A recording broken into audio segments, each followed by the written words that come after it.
pagkawala ng anak ko.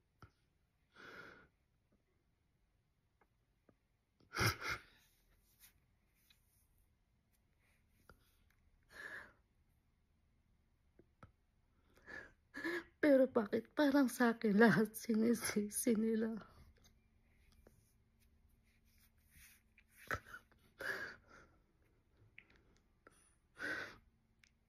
Parang ang hirap, parang ang hirap. Imbes na may karamay ka sa bawat nangyayari dito, wala.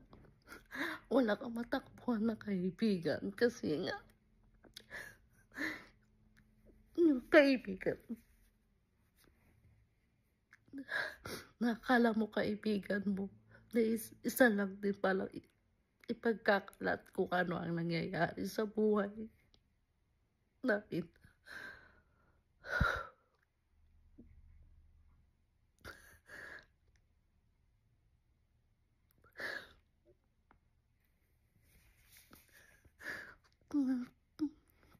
Pagod na ako kasi ang hirap mawala ng anak.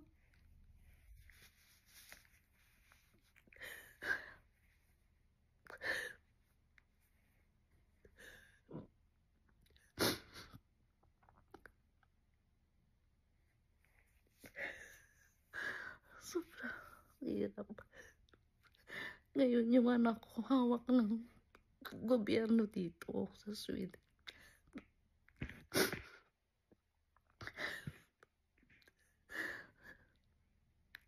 Pero sa bawat pangyayaring ginawa nila, parang ako ang sinisisi nila sa lahat ng bagay.